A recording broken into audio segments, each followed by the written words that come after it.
Everything is just perfect in my life. I've got the perfect partner, everything. Abraham's just came into my life and in the last few months as well. Must have just came over to Australia in the last 3 months. And as I started reading all the books, I just realised everything, that my life is just perfect, and now I'm deliberately creating everything and everything is just perfect. We've got so much abundance at the moment, everything just keeps coming. And I want to tell all my friends about this, and as soon as I tell my friends about it, this is where, like, I feel the allowing is going really well and everything, like, the evidence is there. I'm on the cruise ship, I'm in the suite, I'm with my family, I'm just like, wow. But as soon as I tell my friends about it, that's where I get a bit resistant, because the abundance, I'll say, well, where do you get all this money? Where do you get everything? And, like, for example, just the other day, we checked out of the hotel and I was supposed to pay extra surcharges. If I just concentrate on myself fully, I look at the abundance and I'm like, I'm so happy. I'm like, we didn't get charged for it. We checked out and it was fine. And if I just focus purely on myself, it's fine. But as soon as my friends go, well, where do you get your money? I'll give them examples. I'll say, well, the other day we checked out of the hotel. They didn't charge us all the extra surcharges.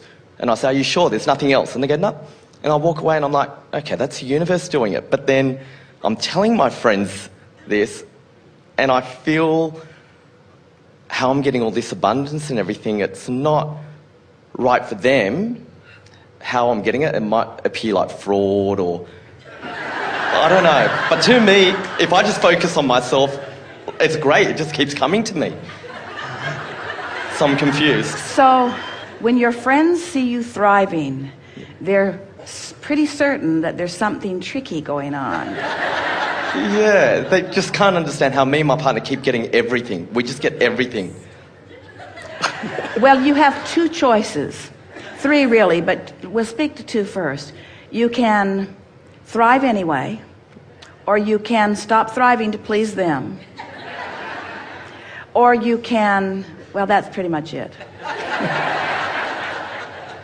The thing that's interesting, and this is a discussion that we are eager to have, is that we talk about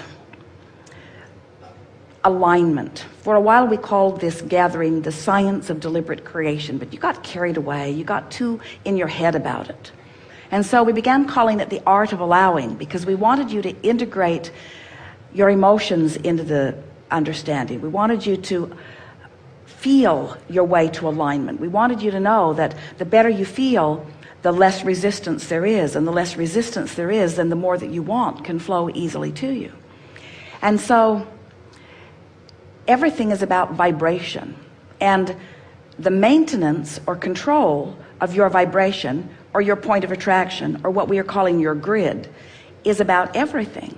So when you think in terms of your own experience, you're a teacher, you want to uplift, you want people to know what you know, you want them to feel as good as you're feeling, and that's what makes you reach out to them.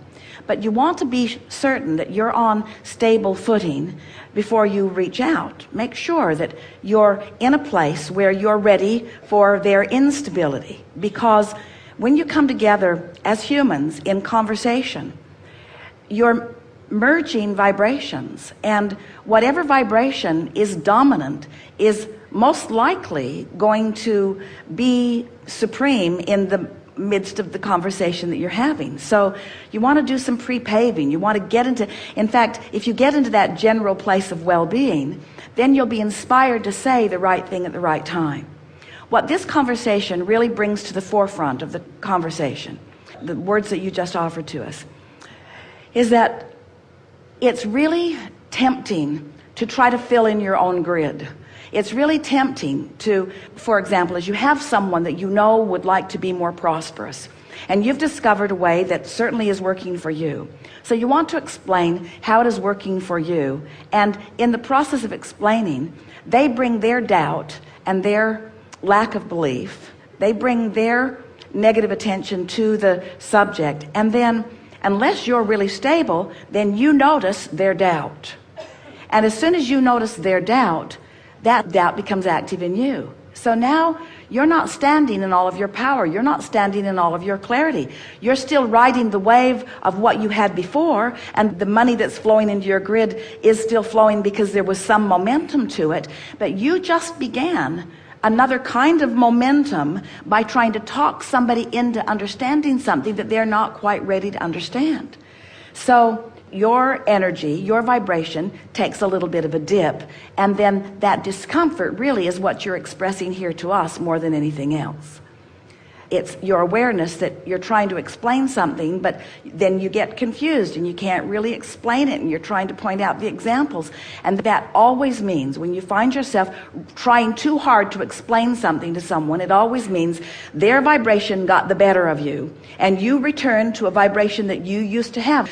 You see, once you accomplish a vibration, people sometimes say, well, I need to go have some clearing process, or I need to get rid of all of these negative beliefs. And we say, once a thought is thought, it's always there. You will never rid yourself of anything that you've ever thought, but the thought can be dormant rather than active.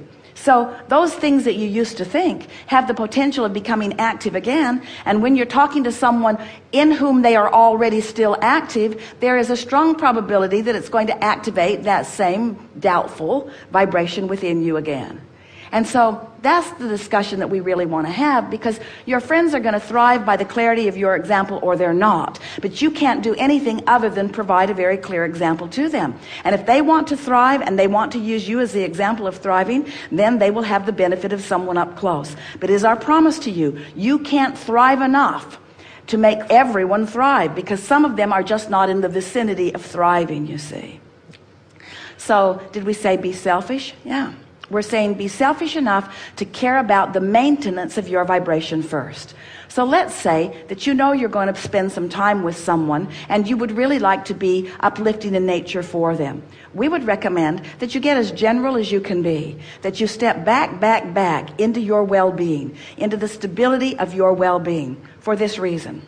If you are thriving in an obvious, overt way, in front of someone who seeks that same thriving, but who is not thriving, your thriving will activate within them their lack of thriving.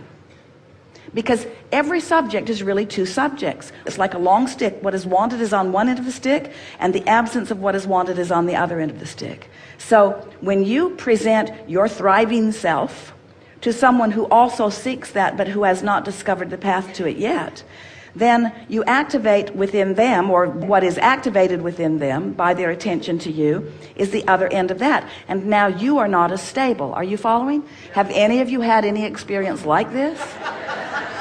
So what do you do about it? Do you cease thriving? No, but you can go general in your thriving. You can step back into the generalness of it, because when you step back into the generalness of it, the general thriving is something that they can easily access also.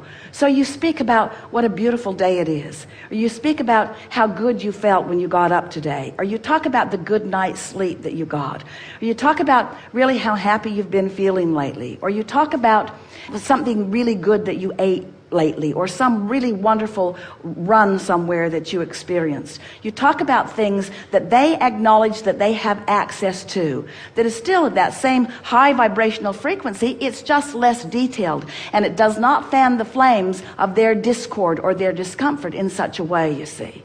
And so what happens then is that you are standing in front of them as this thriving being, but you are not activating within them their struggle as much, and therefore they're not introducing their struggle to you as much.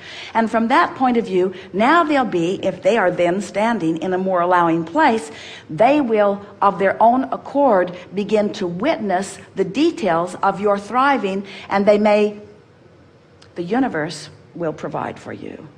Just like water flows downhill, the perfect opportunity for you to express what you know. Timing is everything, you see. Timing, have you heard that before? Timing is everything. And what timing, the timing that we're talking about is meeting up with someone in a vibrational vicinity that doesn't fling them off into the bushes, or doesn't drag you off into their bushes too. That makes sense to you? Yeah.